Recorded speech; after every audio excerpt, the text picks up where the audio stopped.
for myself that it was also hard for me to take, right? Even when I saw that you are not even believing into that anymore, it even made me sad, right?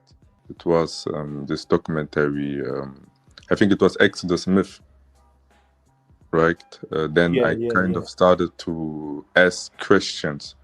But when you read the Bible, it says stuff like that King Solomon married an Egyptian princess, which is a contradiction to the Egyptian traditions, because we know when you are married to an Egyptian princess, you can actually become a pharaoh.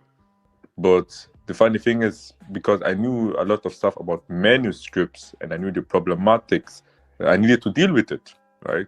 I asked myself, do you want to lie to yourself just to feel good? Sound and logical.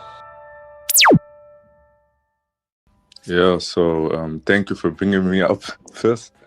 I'm chematology, and I was an Abrahamic believer before, right? Into this Hebrew roots kind of stuff. And then I became a Messianic Unitarian, still Torah observant, but, a clear denomination. And after, watching one of your videos, it was this documentary, I think it was Exodus Myth, right? Then I kind of started to ask questions, because I had a lot of questions, a lot of stuff which didn't make sense, about the Bible, manuscripts and different versions not having the other verse of the other one, and so on and so on, a lot of the denominations. And I was always into this history stuff, right? Always about history, so yeah.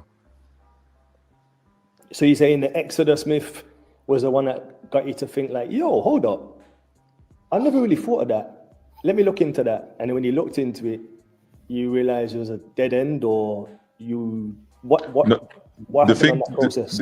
The thing actually was that because of history, because I was always into history when I was doing the religion stuff, I always saw things in history which actually contradict the biblical narrative, like I know that the people of Kemet, they were matriarchal. Like we people in Africa, we are also matriarchal, like we come from our mother's line. And there's actually a funny sentence of one pharaoh who actually, said that there was never an Egyptian princess who was given to another nation, right? But when you read the Bible, it says stuff like that King Solomon married an Egyptian princess, which is a contradiction to the Egyptian traditions, because we know when you are married to an Egyptian princess, you can actually become a pharaoh. So the Egyptians never gave their daughters to other nations. It was, it was forbidden. It was an abomination, right? Things like that, Do you think, or why do you think there is a cover-up as it relates to these biblical characters? Why do you think there's so much investment in keeping these narratives going when you start looking into it? There's so much holes that it's like, yo, what's going on here? There's so many holes, it's ridiculous. So why do you think there's so much damage control and investment in these narratives?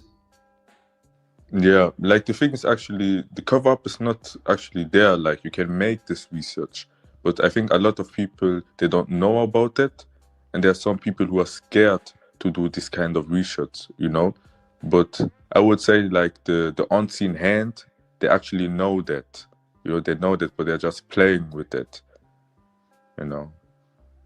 like making all the Simpson episodes, showing the Paleo-Hebrew manuscripts and the Ark of the Covenant and all that stuff. They're just playing games. They know that. They know exactly that all this kind of, the especially the Old Testament, it's just myth. They're fables. It's funny as well. What I found funny is that the Bible, especially the New Testament, it seems to do a lot of damage control for the whole book. So in the New Testament, especially, I think 4 to 5 times, it says it's trying to convince you, the reader, that you haven't believed in fables. It's like, we haven't believed in fables. I think it quotes fables or mentions fables 5 times to firmly reinforce into the reader that you're not reading a fable. Then you go to the Brenton Septuagint, the LXX, and you know, back in the day, in the older versions of these Bibles and books, they would have like an introduction page telling you about the book. You wouldn't just read the book and just be like, oh, Sirach, oh, this, oh, that. In fact, even when you read the book of Sirach, it says that the book of Sirach was found in Egypt. And the guy just basically did a remix. But when you look at the introduction pages, it gives you a lot more information. And when you go to the Brenton Septuagint LXX, it says, look, we got this book based on older fables. Or they say that the book, they allude to that the book is basically a fable, just like the turtle and the hare. Like the turtle and the hare is a fable. The three little pigs are a fable. The little lessons to teach stories that you can use and rejig in many ways. For example, you can have the three little pigs. You can have the three little wolves. You can have the three black bears, the three white bears. You can do whatever you want to do with the story. You can pull it the three Indian bears or the three African bears. You can change the location.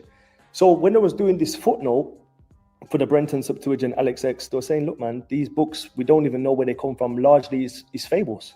But then within the book, it's saying we haven't believed in fables. Like, the irony on that is crazy. So what do you think about that? What do you think about why the Bible is saying they haven't believed in fables?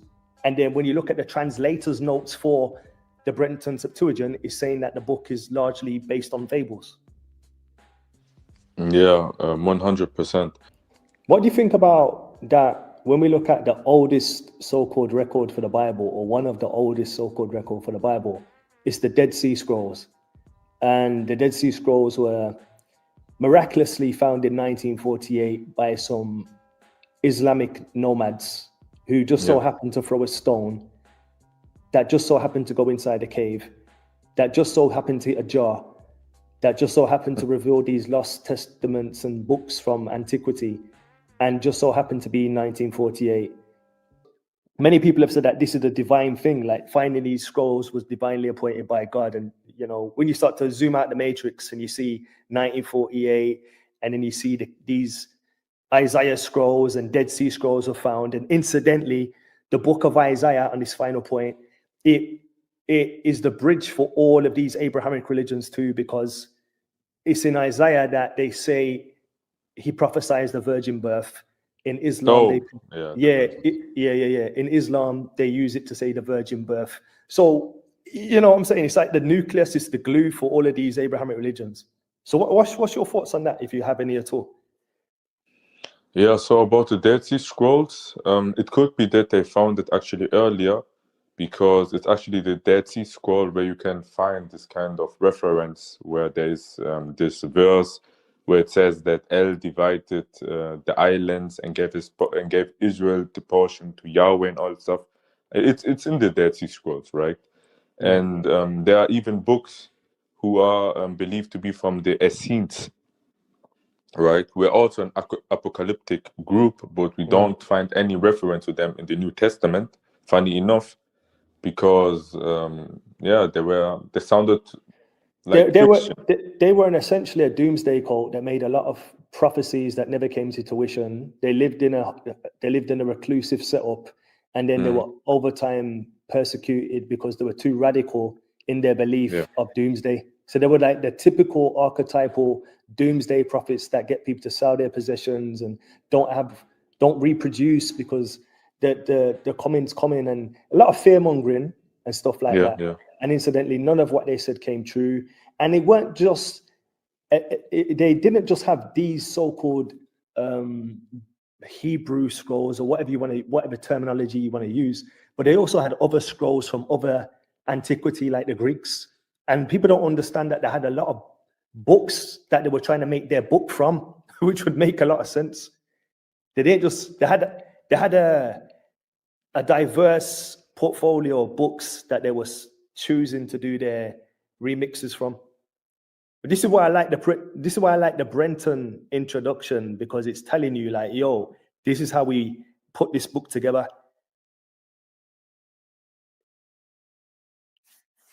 So when you start getting into that, man, and you're looking at the Septuagint, which means the book of 70, and it talks about how they took 10 from the 12 of Israel or 7 from the 12 of Israel, and they come with one of these legendary stories of how the book was compartmentalized. You realize it just makes no sense, man. It sounds good for like a I don't know, a sitcom, but it's not etched in any reality. It's just No, the problem on board. about the Bible is that a lot of stories of the Bible, they were written for different contexts. Yep, that's Like true. there's a lot of ancient propaganda, like giving the ancient Moabites this kind of background story that they were created by incest, or like the Egyptians, saying, "Oh, our God smite you guys and your economy crash out and all that stuff," because they were clearly jealous. I mean, they were nomadic shepherd people, and seeing this developed ancient Africans, right? So there's a lot of ancient propaganda in the Bible. You know what's funny about the accommodation of Egypt? They say there's nothing new under the sun, or there's nothing new on the earth, right? So even now, when you look at these two nations as a case study, Israel is very intolerant of foreigners, and you have Americans who say they're Israelites or want to be into this Israelite narrative. Not just Americans, but a lot of people are pivoting to this mythology as if it's actual real history. And they've taken on the spirit of intolerance too, because the Bible has a spirit of intolerance. Unless you're this and this, this and this, can two work together lest they be agreed, shake the dust off your feet, don't cast what is holy to pigs, and all this kind of stuff. So it's all divisive. But what's interesting though, Egypt, bruv, was colonized by the Arabs, so there's an Islamic presence. It was colonized by the Christians, so there's a Christian presence. But even within the mix of these Abrahamic religions, it's still one of the most tolerant countries as it relates to foreigners. For example, the war with the Ukraine and the Russians, where do you think most of their refugees have gone to for asylum? I don't know. A lot of them have ended up in Egypt. A lot of displaced people from wars. I think Egypt's one of the third biggest population groups in Africa, if my memory serves me right. Like the third biggest population group. And a lot of people that get displaced in the African continent, they often find themselves in Egypt, bro. So going back to the stories of, when we look at the Bible and Jesus allegedly going to Egypt, fleeing persecution from Herod, and you see Joseph being able to become a man of prominence in the mythology. Egypt has always had that embracing element to it, I would say. Yeah, for sure. As I've said, like for being an ancient empire, they lived very good. Right, they lived very good, very advanced, a fruitful land. But the one thing I would say though is just like India, because India and Egypt were very connected, and Aksum, India and Egypt, I believe, are very connected because they have a similar way of demarcating class or higher caste, higher class. And before, they used to determine who was of a higher ranking by being very dense in melanin. So those who were darker in complexion, they were more priestly, or I don't know why. I actually do know why, but they put those people on a pedestal. Then with certain invasions from the north and a bit of more cultural exchange and bastardization, for want of a better word, that sort of perception started to change, where it became those who were mulatto or more mixed, they were elevated on the podium due to advantage. But especially in Egypt and especially in India, there's this big caste system where it's like the Brahmin or the Abrahamin, but the Brahmin people, the light-skinned people, the white Indians are the elitist, and the darker skinned Dalit Indians are the underbelly of society. They're the most oppressed.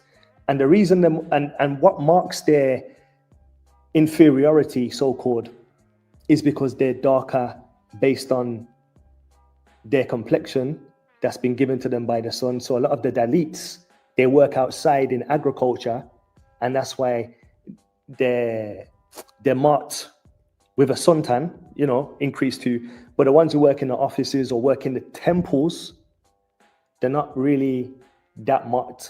So it's like the whole paradigm of what it was in the past has been changed to a new paradigm where back in the day, the darker man represent the priest. Now it's like the lighter person represents the priest and the authority. What's your thoughts on that, man? Because when you go to Egypt, you do see this terrible, terrible caste system. And when you go to India, you see this terrible, terrible caste system. We know there's been external forces that have contributed to it, but it's still here today, still a legacy today that people are proud of and they roll with.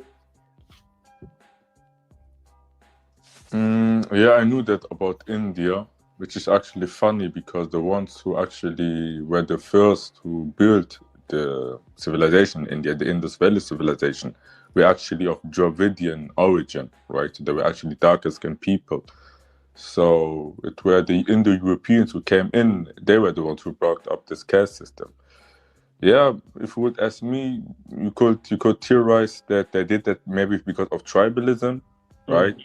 Or maybe they did it because of color, because I believe that everybody's a human being, of course, but he's one of those kids that was always he's a real smart aleck. Was a bright kid, which didn't help things, right? Made him more dangerous. And we were outside one day, youth group, and he was just trying to push my buttons, and he was just, kind of not taking the Lord serious. And I walked over to him, and I went, bam! I punched him in the chest as hard as I crumpled the kid. I just crumpled him. And I leaned over and I said, Ben, when are you going to stop playing games with God? I led that man to the Lord right there. What the heck? Sometimes I'm ashamed of how the whites draw back and use their intellect and miss the very blessing. See, I get so filled with the Holy Spirit and the Word of God in my heart. I'm proud to endorse and encourage you to get this Bible. I brought my Bible. We must make America pray again. I'm just getting into a prophetic vein. Christian colleges and universities attempt to approximate the college experience without allowing the students to change beyond what their evangelical mommy and daddy might approve of. Religion has caused more misery in every era of human history to all of humankind, more misery than any other single idea. Religion is diametrically opposed to every aspiration of humankind. It is anti-peace, anti-woman, anti-knowledge. Why is he studying philosophy? So that he can counter the philosophers and those who use logic. Without aqidah, you will be the first one to suffer. Philosophy, theology will ruin the church. I spent 10 years of my life studying religions and comparing Islam to Christianity, to Judaism, to Buddhism. If you study religion, you discover that religion is a political ideology. Religion has nothing to do with morality. I think Nietzsche's clever response here is it's precisely because religion solves your psychological needs that you should be suspicious of it. Because that's the much more likely reason that it's spread, and not because it's actually true. So religion is what creates the conflict between human beings.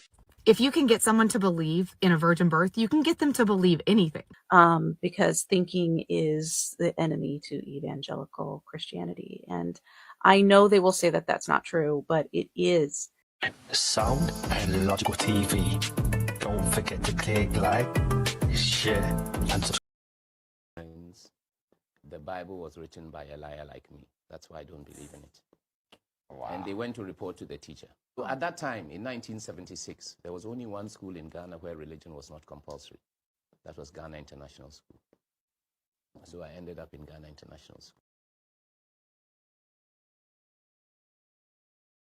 Are predators because they literally need you to be a sheep in their flock in order for their church to fucking thrive. You have earned the right to be called the sheep of God. If you already go to church every single Sunday or Saturday because you can't think for yourself and you need somebody to tell you how to live your life, and they eat that shit up. Pastors are predators because they love when the people in their church sitting in those pews every week are slow in the head, because that means that they're never going to leave the congregation, and every single week they're going to get money from them in the offering basket or whatever, and their pews are always going to be filled. So when they're saying that their congregation is their flock, that's not a compliment. They're literally calling you a sheep and that you're slow. You have earned the right to be called the sheep of God. It's embarrassing, and we literally need to keep waking the fuck up. You have earned the right to be called the sheep of God. What? And know, I know, and know my sheep. That's why you see them coming. Hallelujah. My sheep are the ones who will hear my voice. The believer is a sheep. Therefore, because the Lord is my shepherd, I shall not want. He maketh me. I don't lie down. He maketh me. On chapter 10 and verse 27, my sheep hear my voice, and I know them. So Christ says that his sheep. How y'all come up here today? How you didn't hear me? Hold on, please. No, we didn't hear you. We just heard the sound. Let's find out what you really heard. Do not broadly suggest Christian books by people who do not believe the Bible's inerrant. It will confuse too many sheep. Anyone, I still believe that, you know, this kind of racism was there for people in the ancient time. There's even a funny quote from a Greek historian. His name is Polemon. He actually insulted the Scythians, and he said that blondish hair is actually a sign for stupidity. Right. Which is funny, I mean, because a lot of far right people like to claim Greece and Romans, but they didn't talk much about these people in the north, right? And in ancient Kemet, you had also the system that the Cushites and the Egyptians, the Kemtu, were the ones who were created by Horus, and that's why they have a right for kingship. And the Semites, Sorry to cut you, man. This is the quote. It says, "The Ethiopians are the tallest and handsomest of women, and they are the most just of women." Now, some have interpreted that just as not like just like they're just for justice, but the most religious, or like the most docile when it comes to the areas of religion and just being overly religious. Which is interesting, because you do see that same tenet among people today, where certain people are just very, very, very religious to the point where it makes no sense. Like, you could give them all the facts and all the receipts, but the religion is just too deeply ingrained. So because religious people, I always say, people who are religious, they have a motive why they are religious, right? They have something to deal with it, like certain traumas, and that's why, and that's the thing which is keeping them alive, which is giving them a sense of life. This is their reality. So I myself, even though I came out of these, I'm really careful with whom I'm talking, right? When I'm trying to convince them or proving them that this kind of stuff are just myths, and there's no reality into it, right? If there's someone who I know that he clearly he is into that because there's a motive, and I know all of his traumas, I'm gonna leave him alone, right? Because even I know for myself, who really was into all this Yahuwah stuff, Sabbath, following you for years and all that stuff, I even know for myself that it was also hard for me to take, right? Even when I saw that you are not even believing into that anymore, it even made me sad, right? But the funny thing is, because I knew a lot of stuff about manuscripts and I knew the problematics, I needed to deal with it, right? I asked myself, do you want to lie to yourself just to feel good, or do you want to live in the reality and it's gonna hurt, right? Because this is life. He just read this whole thing about Abraham, Isaac, Ishmael, Sarah, Hagar. It's an allegory. It's in your Bible. It says it's an allegory. What does that mean? It means that it didn't really happen. It's a story up to make a point.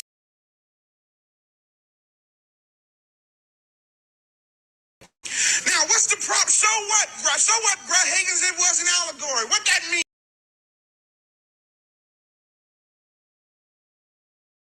Abraham didn't really exist. That Isaac didn't really exist. If Isaac didn't really exist, Jacob didn't really exist. If Jacob didn't really exist, there was no 12 tribes of Israel. And you want me to keep on going? About religious people is that religious people actually believe that they have the entire truth. That's the problem, you know. And this is the thing which these people are making them to believe, that they don't even need to look outside, right? Because they have the entire truth, and that's the thing, right? That's the thing. They're giving them the Bible, they're giving them the creation stories, they're giving them the origins, why they are, how different languages evolved, etc., right?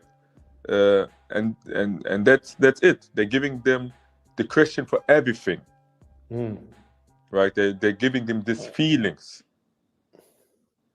so they will not go outside of it, right? Because I mean, you feel good, and you know, God, all the stuff, all this psychological stuff, right? It's a psychological game, actually, which you are doing. And as I said before, the secret societies, they know that. They clearly know that. That's why they're making all these jokes on TV about God and all that stuff, to push all these agendas. Right? They're playing with the minds of people. I used to get triggered when they used to say Jesus in films, right? Now I understand why they say Jesus in films, because Hollywood's controlled by certain individuals, but that's one element. But the reason they must say it in films is because they know it's going to upset Protestant Christians. Because America, outside of Africa, is perhaps one of the biggest advocacies of Christianity or the Bible, for example. I'll just say the Bible, because when you say Christianity, people have a wiggle room to get out of it. Like, I'm not a Christian, I believe the Bible. Yeah, it's the same thing. So America outside of Africa is probably the second biggest place that runs with the Bible. So if you have little sound bites in there that's going to infuriate them or make them a bit triggered by saying Jesus in a movie, then it's going to, you know, be good for the movie monetarily. Get people talking about it. Negative press is still good press, you know. So you do see all of these caveats, and when you zoom out, it's like all three of these religions, these figureheads in religion, they all play a part in keeping the story going, because without the story, there's no need for the religion, because the religion is based upon the stories. 100%. I mean, it gives you your sexism. We need to stop normalizing women getting an education. We have a feminist. We're having women activists because they have acquired education. So would you rather they just stayed at home, weren't educated? Like that's the role of a woman. Religion today in America totally disrespects women and femininity. Don't listen to black women. Don't listen to black women. She need to shut her black mouth. This goes into our society. Our whole education becomes masculine. I want women to educate themselves on how to cook meals, how to wash the dishes, how to mop the floor. And what happens is you have God as a man, nothing to do with women. God only has sons, no daughters. He only inspires men to write holy books that are about men. Look how Islam protects women. Islam prohibits a woman from applying perfume and going out. Okay, so quick question. I'm a woman here who's doing this job of asking questions and moderating. Does that bother you? Yeah. Oh, okay. This is irrational thinking. And for all the people out there that study psychology, you know that masculinity represents the analytical and femininity represents the creative. So would you rather they just stayed at home, weren't educated? Like that's the role of a woman. They have to be home. They have to take care of the house, the home, the house activities. That's it. That's tradition. That's our culture. Look at the long eyelashes. Look at the mean face. This is God's comparison to the black woman today. Let's talk about the reality of women who actually go through that. And surprise, surprise, it does not benefit them, but men like you who control them in the system. If you have no feminine respect in your society, you lack creative thinkers. It's the same thing, you know, with the Jews, right? The Jews agree with a lot of the things, a lot of the stuff with Muslims, right? And it's so funny because Maimonides, I don't know if you know that guy. He's even called sometimes the second Moses because he was the one who. It's called Bam Bam. Rambam, yeah, he was the one who was like the reformator of the Jewish belief because a lot of the stuff were going lost, right? And from him, actually, the Jews got the quote or the law that the Muslims are not even monotheist, but they're even worshipping the same God. It's all the same thing, bro. It's all the same thing. Same thing. What do you think about this then? The word oath or swearing or a curse is Allah in the Bible or in the Old Testament. 5 more minutes, 10 more minutes, and we're going to cut the stream as well. But what do you think about that one there, bro? Like the word, the etymology of oath, swearing, or curse is the word Allah minus al. Islam's version of paradise tells you everything that's wrong with the religion. Let me explain. If you're a man, you get 72 virgins that remain virgins no matter how many times you play with them. You get a permanent hard, you know what? You get endless amounts of wine. And the best part is your wife from earth may not even be there because according to Muhammad, the majority of hell dwellers are women. You get lust, drunkenness, and orgies, and here's the kicker. Allah won't even be there. You don't even get to spend eternity with your God. Allah is off somewhere separate. He's distant, just like with everything else in Islam. Because Islam... I feel jealous. A little bit jealous. I have to share you with another or two wives, but this is Islam. And I was laughing. She said, why are you laughing? And I said, you're not the only one who's saying this. I don't think I should stop having children. If God wants to give me children, I am thankful to God. Muhammad is 50 and Noreen is 35. It's Muhammad's belief that Allah decides how many children their family should have. Noreen's heavily pregnant for the 11th time.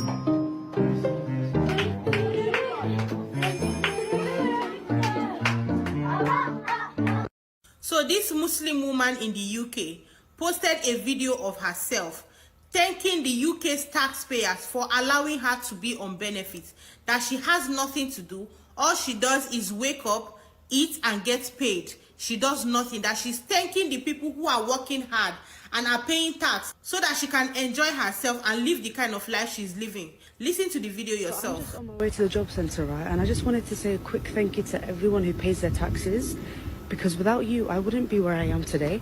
Like the fact that I can still go out about my day and still do my things and get paid for not doing absolutely anything because of others who are working and paying their taxes.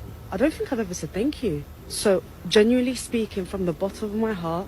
Because she's a second wife, she has to take it in another perspective. She said, okay, he's allowed to have 3 or 4 wives, so she has to put herself that if it's going to happen, she has to accept it as well. My brothers and sisters, something that's really been eating up at me is the amount of lying and cheating and dishonesty that has become abundant in our community. We've got 3 wives, 1 husband, 11 kids. We are a family. To the flesh of men, not women.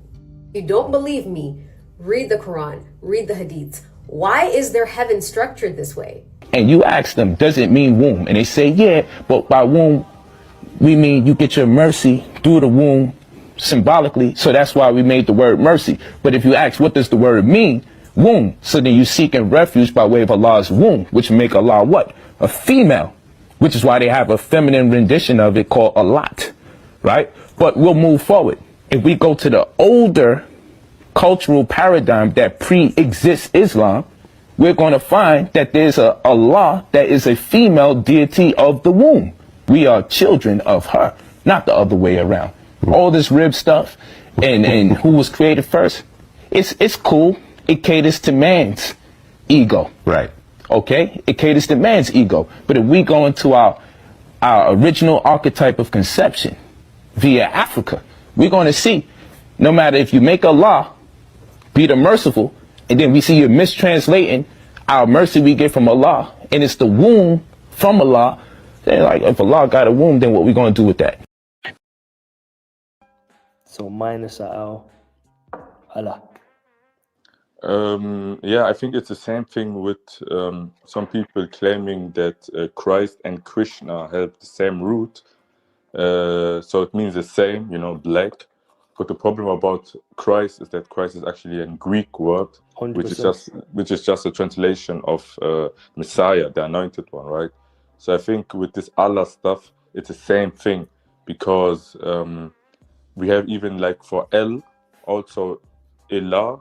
I think it is in Aramaic, and then I think in Sumerian we have Ilu and all this stuff, right? Yep. So I think it's more connected with that one. But you know what? To the same God. We have the same God as the Arabs. We believe in the same God, in one God. They come from the children of Abraham, of Ishmael. We come from Yitzchak, and they come from Ishmael. Allah is taken from the name from Elikah. Elikah, which is, we use that word all the time. Christians believe in the Trinity. It's a part of it, their God, who's the JC, we call him. That's not our belief at all. We're not allowed to believe in anything like that. But we have in common, we believe in the same God. Allah, that's the Arab's God, the same God that we have. But we have in common, we believe in the same God. Allah, that's the Arab's God, the same God that we have. Kids is homicidal. That's not good. There's nothing good in that. There's nothing loving in that action. You say that because you think you know that. You don't. 1000%, Bob. There's no loving in the drowning of children. There's no love in that. Please explain to me the love, Bob. Explain to me how it's loving to drown children, Bob. Because their life isn't over. Their life didn't end. Woo! Because they get to go to heaven. I didn't say that. Okay, so because they get to be with God. They will be resurrected and have an opportunity for so it's salvation. Okay that God drowns them. Bob, that is grotesque. That is horrible. Are you listening to yourself speak? It's okay to drown the kids because there's another life afterwards. So drowning kids. Okay, Bob, would you drown the kids or would you just snap them out of existence like Thanos? I'm not God. I don't know. I'm not asking you if you're God. This is a very simple question. Would you choose to drown the kids or snap them out of existence? If I was all-knowing, all-wise, and understood what was best for them, I would do whatever was best for them. Right, and drowning children is never best for them. Bob, you're scary. Linguistic terms, bro, there is some sort of connection back, because you rightfully said Christos and Krishna, but the Greeks and the Indians had a lot of commerce and cultural exchange, so it wouldn't be a stretch to see similarities within the same dialogue. There's been a high concentration of cultural exchange in the world that we think everybody just lived in their little pocket and no one interacted with no one. Everyone was racist, or everyone was tribalist, or everybody was only talking to woolly haired people, straight haired only talk to straight haired people, and everyone kept themselves in a cocoon of ignorance. No, man. The ancient world, the merchant class were traveling, telling stories. The sailors were traveling, telling stories. Yeah. Maybe the priests were just there in their local temple, but a lot of people moved about. And even if the priest stayed in their temple, the travelers would come to the temple, tell a story. The sailor will come to the temple, tell a story. So there's a lot of information getting exchanged all over the place. Terminology, phraseology, you understand? Exactly, yes, exactly.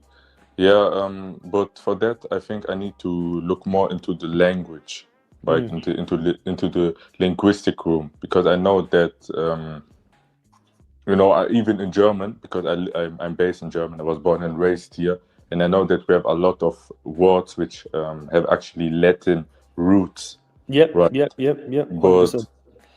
I mean, Greek was more influenced by Kemet, right? But you know that Greek was more, because even when it says in the Bible, it says about Greek and barbarian, divide on linguistics, because the barbarians, they said they were barbaric, they spoke gibberish to the Greeks. You know how people want to speak English, yeah, and English British has high premium over American English. That's right, yeah. So the way they used to relegate language back in the day, Greek was like the opium, and anyone else that spoke something kind of close but not as close was gibberish. So when we're looking at the influences of language, man, Greek definitely played a major role. But like you rightfully said, the Greeks were influenced by Egypt as well. Yeah, because the thing is, when Hinduism was actually evolving, ancient Greek was not even a thing yet, right? They became a thing when it started first with the Greek philosophers who were studying by Kemetic priests, right? But this happened much later, right? They had their great civilization. It started with Alexander, right, in the 4th century, and Hinduism is much older. So and that would mean perhaps then the former was the latter was influenced by the former then. Yeah, probably. I wouldn't be, because the Bible was put together like 3rd, 4th century, like more or less them kind of times. Yeah, there might have been some little splinters of fragments and people trying to write their own little remixes here and there, but fundamentally 3rd to 4th century, that's when they decided, yo, this is it. This is the final draft. According to the Gospel of Thomas or the writings of Thomas, they were connected to India some way, shape and form. So I wouldn't be surprised, man, if they gleaned the stories from there, I really wouldn't be surprised, man. Gospel of Thomas, them basically talking about how they went to evangelize the Indians and the Indians were barbaric and blah, blah, blah, and yah, and da-da-da-da-da-da, All right. So, well, I appreciate your time, man. And thank you for jumping on and sharing. Yeah, I wanted to come up a lot of times into your life to talk about all the stuff, because for myself, it's not that long ago. It's like 4 months now that I left the Abrahamics. Thanks to your video, of course, right? This great documentations you did about the Exodus myth. So you've officially came out the rabbit hole and stepped on the rabbit. Yeah, I did. Thanks to God. Man. Oh, you see, I just said thanks to God. Yeah, I noticed. Bro, I still have these little, I call it reflexes, like Abrahamic reflexes, man. Oh, but it's like, amen. And you're like, what the? No, but I'm cool with this. Like, I believe that it's gonna stay with me, maybe till I'm dying. But it's okay. Since Yeah. Listen, you see, when you're in religion, everything's supposed to scare you, innit? Like, ooh, a pyramid, that's scary. The funny thing is, in Maccabees, it talks about them when their brothers died, they gave them all a pyramid. Okay. And Maccabees is a total myth. Maccabees has always been regarded as a legendary book, like a exaggerated book. And I knew that before, but because I was so drawn into the narrative of this historicity and slavery and 400 years and transatlantic slavery, and then when you just pick apart all that nonsense and realize this nonsense built upon nonsense, got people doing and believing in nonsense, then you're like, okay, I have to divorce that. You know what I'm saying? So, yeah, man. You came out the rabbit hole, but we're still holding on to little things, But yeah, man, appreciate the time, bro. And maybe we'll do it again. Sound and logical.